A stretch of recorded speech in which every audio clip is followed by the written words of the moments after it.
Raw After Mania, I mean, it was very mid, but one of the things that really irritates me every time that we come off a show where a heel wins a championship is these stupid train seal bot whale fans cheering the heels every single time they win a title.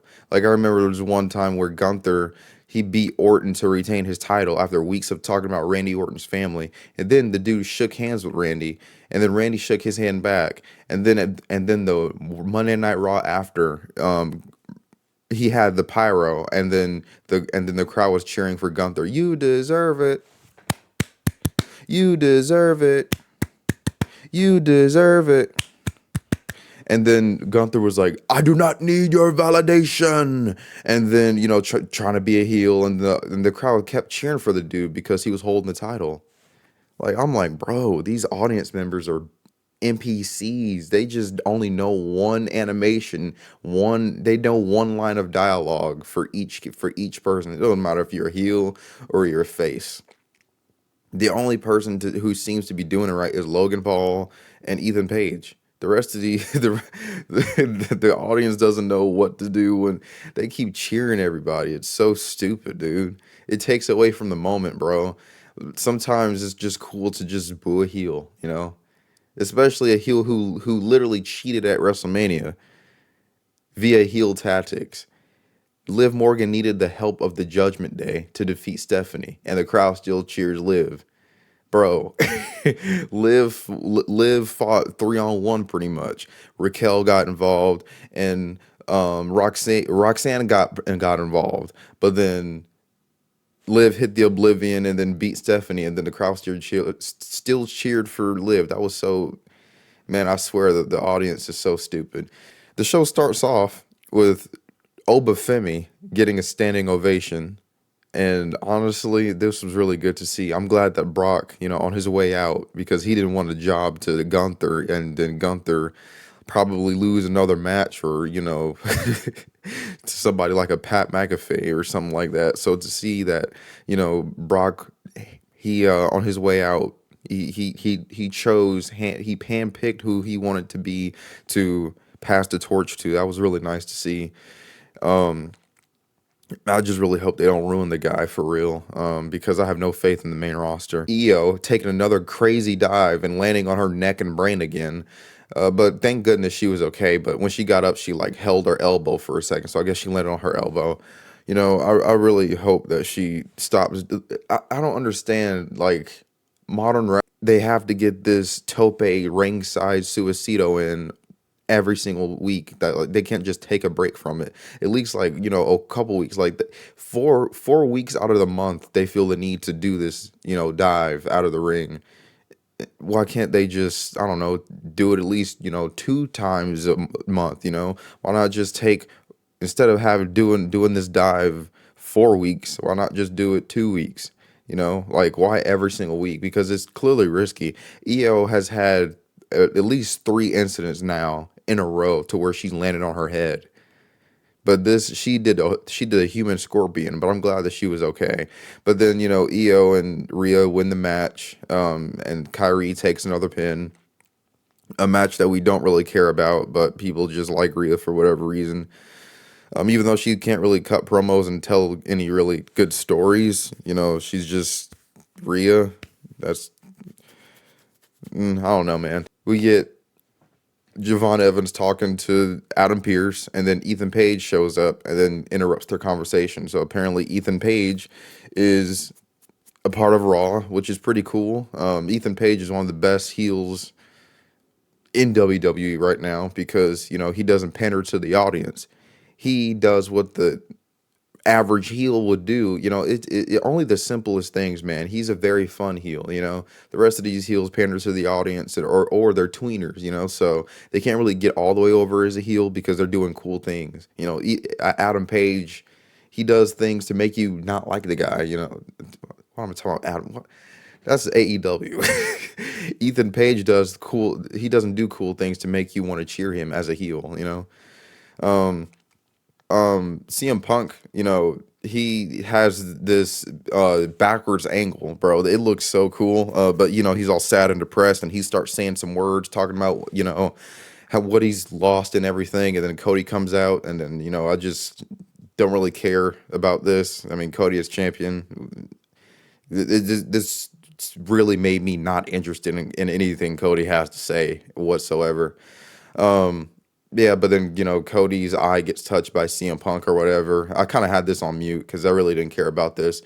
But then we got Javon Evans versus Ethan Page, and then Ethan Page won due to interference by because Rusev was ringside. I guess they're having this rivalry between him now, but then for some reason Penta came out, so I guess we're having this thing to where Rusev and them are having a four-way tag match in the future, or whatever. But that's a stupid way to bring in Ethan Page. But it's pretty lazy. But I thought it was gonna happen. I thought they were gonna do something lazy with them. So then Rusev takes everyone out or whatever, and then he holds up the Intercontinental Championship and then puts it on his shoulder. And I'm just thinking, how are we supposed to take this man seriously after we just saw him be like destroyed and jobbed out to Dominic Mysterio a million times? The dude lost to Dominic Mysterio at least a handful or a couple handful of times in a row last year. And then was taken off TV just to come back to get squashed by Obafemi with no follow up. They didn't even have a rivalry, so there's no reason why he should have been squashed by Obafemi. So dude just came back just to job for no reason after Sheamus put him over at Clash of Paris. So that was just a waste. That kind of reminds me of when John Cena willingly was squashed by Solo Sikoa, then Triple H put him on a 40-match losing streak. It's like the company will give you two steps, and then Triple H would he'll give you 4 steps back. No one fears Rusev anymore. Rusev was cool back in the 2010s because he was meant to be feared. He wasn't being jobbed out by people who don't look like wrestlers. Dominic Mysterio is allergic to the gym, but yet he's over here beating Rusev. That makes zero sense. Not beating Rusev over and over again. Like that's so can't say that on YouTube. Um, I don't understand why there just can't be stars anymore. Like that's so stupid to me. Dude. Okay, anyways. We go to backstage, and then we see Maxine Dupri and Austin Theory talking, but I don't really care about this because Maxine Dupri, whenever she's on TV, it's not a good match because they don't give her, any practice or any time to train as far as like, any NXT run or any house show. They don't do many house shows, so there's not really much for Maxine to improve on. And then you have people online coddling her, so she doesn't think that she needs to improve on anything. But then when she's in the ring, it's sloppy and choreographed, and she's missing head kicks from a mile away. And where she does the head kicks or whatever, she's doing these weird facial expressions and just the over animation, over exaggeration, because she's not really a wrestler, and then people online are saying she's doing great. She's been here for 5 years and she's still in, but she's still getting better, and then you'll have people online saying she's improving. Stop hating. And then you'll have people in the crowd saying don't come back, you suck. And then people like Rhea Ripley hop on Twitter and say stop bullying her, she's trying her best. So if she's not good and she thinks that she's doing good because people keep saying she's doing good, she's not going to see any reason to improve. Constructive criticism doesn't really exist anymore. A lot of people just take constructive criticism as hate because if you don't like everything somebody does nowadays, if you're not glazing everything everyone does, you're a hater. The word hate has lost its meaning. It really has. Everything has lost its meaning. It's ridiculous. It's sad that everyone has to play the victim, even though people are trying to help, or just want the best for somebody. If you don't glaze every single thing, you're a hater. Anyways. Maxine Dupri and Austin Theory are talking but I think that they've been talking for like a while, like backstage, in the background, like an Easter egg type thing. So I guess she's gonna join the Vision or whatever. Well, I mean, time will tell. If she's actually been away to train, because usually Maxine can't wrestle, or she can't wrestle in the way that they want her to. She's supposed to be this shoot style wrestler, but she can't wrestle. they're trying to make her as something like a Kendall Gray supposed to be, but they gave Kendall Gray training, something they didn't give Maxine. They just threw Maxine to the wolves and say, "Here, learn it." That's not fair to us or Maxine because we're going to criticize Maxine. The people are going to criticize Maxine, and then Maxine is going to get criticized for something that she's not really in control over. They even gave her championship gold, and she still didn't get better. Like, and people were popping over her simple leg drop, and then, it's just a lot, man. These modern audiences, they all suck and they're all stupid. Anyways, we go to Paige and the Bellas in the audience, front row. We also go to Royce Keys, and I'm just like, bro, they already ruined Royce Key. They already ruined Powerhouse Hobbs. His whole character is talking about his struggles and, him crying every time he talks. That's not gonna have somebody fear him. He went on Stephanie McMahon's podcast and cried. And then he was on SmackDown last week. He talked about his past and then he cried. That's how you destroy someone's aura and destroy somebody's mystique. It's okay to be emotional. Nobody's saying, the real men don't be emotional, but to cry like the dude's crying on his promos, in his vignettes more than Cody Rhodes was crying during WrestleMania 40 season. I can't take somebody seriously when they cry every time they talk. It's not how you build up a monster, bro. The main roster is just ruining this man. So then after that, Liv Morgan's music hits. So apparently her new music is her Trouble theme song, which is cool, I guess. I mean, Liv Morgan and Dominic Mysterio both said that they hate their theme songs. So, Liv Morgan changing up her theme song, it was expected, but Liv Morgan's theme song for 2021, I still think that's her best thing on the main roster. So then we get Liv Morgan talking about how she's the greatest world champion of all time, and then the crowd seems to cheer her after she won the championship due to heel interference. After she had the rest of Judgment Day help her out to cheat and beat Stephanie. But then the crowd cheers her because the crowd are all trained NPCs, trained SEALs, NPCs, and bots. Like the crowd is full of bots. They're full of, like they only know one animation to do, and that's to cheer. The crowd ruins everything, bro. We can't just have fun and boo. Why can't we just boo the person who just had a heel victory? And then Liv Morgan looked confused. Liv Morgan was like for a second, Liv Morgan was taken aback because she was like, okay, I'm holding up the title. I'm a heel.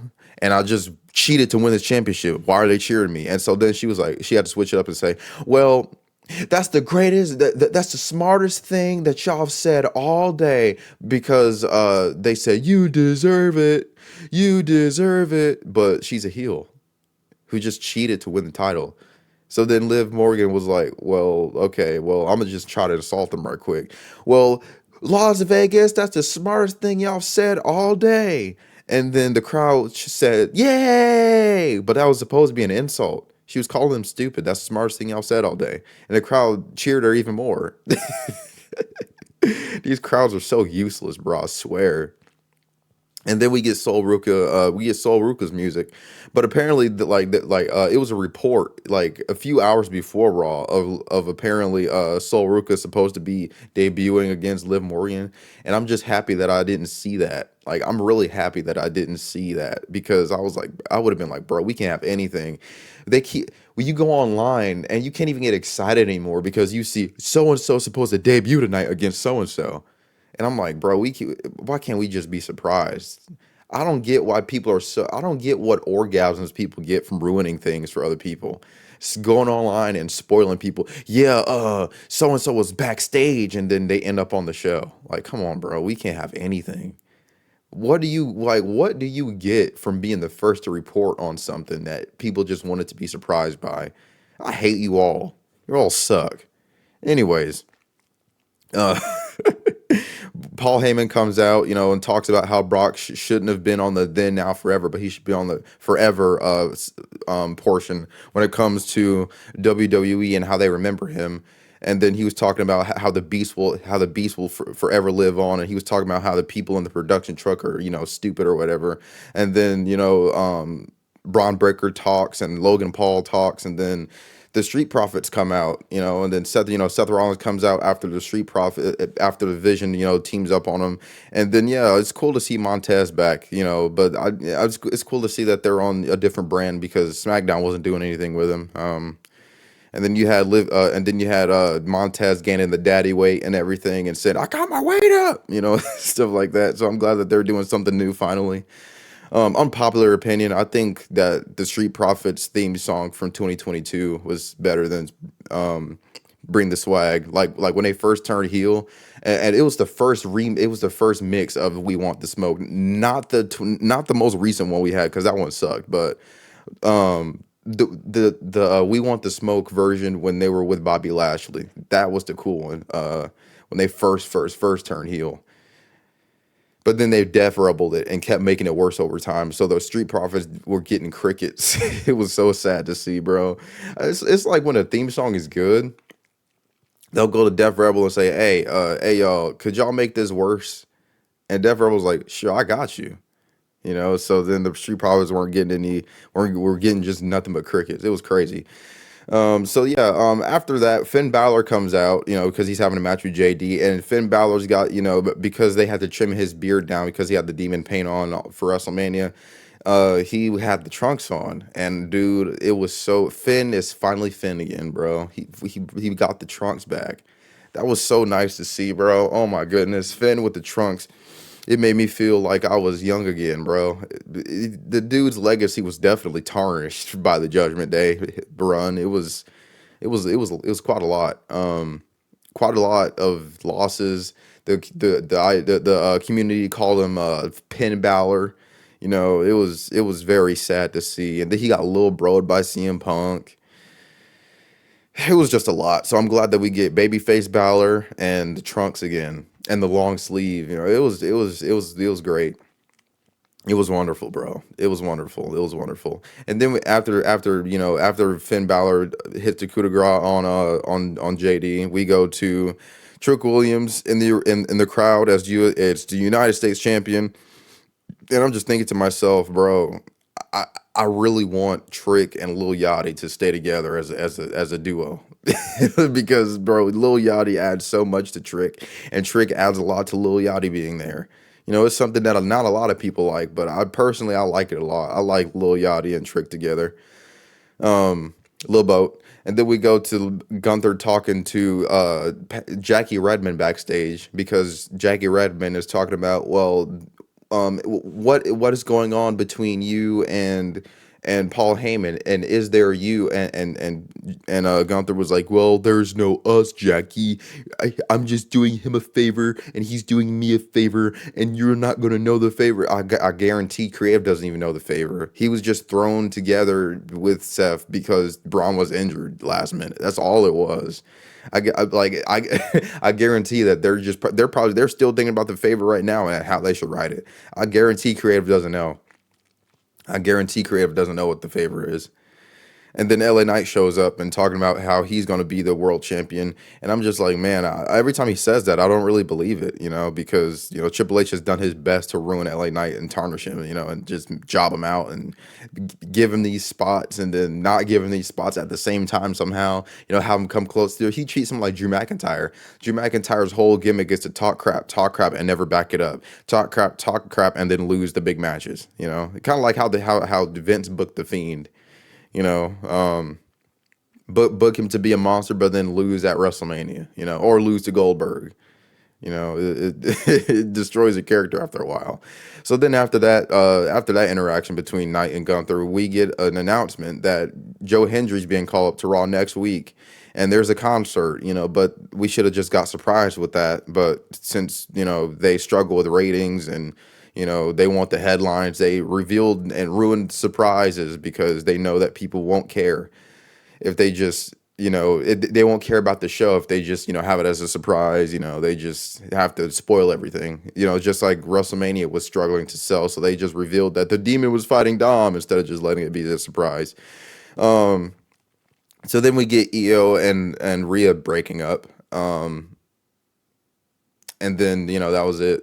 She's going to SmackDown, and then and then after Io walks off, and then Rhea walks forward, and then we get this cool interaction between Liv and Rhea, and and I think it was Liv who said, I'll see her around.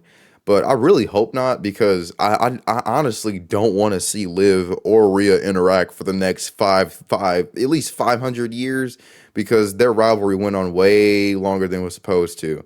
I remember it was a time to where Rhea was like, "I'm going to take back the title I never lost," and Rhea was like, "Rhea," like every week, Rhea, like she say her name, and then she say, "Ah," and then do the laugh, and then do the laugh, and then talk about Rhea some more, and then they come out, and then they say, and then something about Dom being a chicken tinny bitch or something like that. It was just it got run into the ground, bro, every single time. Liv Morgan and Io, Liv Morgan and Rhea really overstayed his welcome, and then she beat her for the title, and then they still were feuding. Like it felt like it was never going to end for real. So then we get a babyface bloodline. We get Roman Reigns meeting up with the Usos, and they come back, and then they come back walking back from a gorilla, and then they enter, and then they go onto the stage, and then Roman Reigns talking about how they carried the company for 4 years or whatever, and then Jacob Fatu comes out. I'm just like, I mean, honestly, I'm not gonna lie. Jake, it's cool to see Jacob Fatu on Raw, but I really don't care about any of this. I'm very indifferent towards the Bloodline, because we don't need to. I mean, cool, it's something new to see the babyface Bloodline, but I don't care about any of this, bro. I'm not gonna lie. Like, I don't care. It's been run into the ground, and I just don't see anything worth visiting here. Cool, everyone in the bloodline's babyface now, but we just don't need to rehash this. I'm not gonna lie, we don't need to. It's over. I don't care. But we're gonna get Jacob facing Roman for the world championship, which is cool. But I just find it really hard for me to actually give a damn about babyface bloodline and Jacob going after Roman. We'll see though. We'll see. I mean, Roman Reigns said he's going to be he said he's going to be full time. So we'll see. We'll see for real. Oh, also, there's this camera angle. It was this very funny camera angle of Rhea and Io looking like they were kissing, and then the people in the production were panicking, so they switched the camera angle back to just like them from the front, and then yeah, it was hilarious. But yeah, other than that, I mean, nothing really happened. Nothing really noteworthy happened, besides a couple debuts, a couple, Montez and Dawkins coming back. Nothing really happened that will make you want to tune in next week. Just things happen. This Raw after Mania was decent. It wasn't the best. But that's not what I mean, I was expecting, worse, but honestly, I mean, it was better than I expected, but it was super average and, kind of, nothing that I watch again. The only match that I watch is Finn Balor versus JD, because I know JD as Jordan Devlin, JD McDonough as Jordan Devlin, the Irish Ace, and Finn Balor, But other than that, I mean, the rest of the show was meh. But yeah, let me know what you think down in the comments below about, the Raw after Mania 42.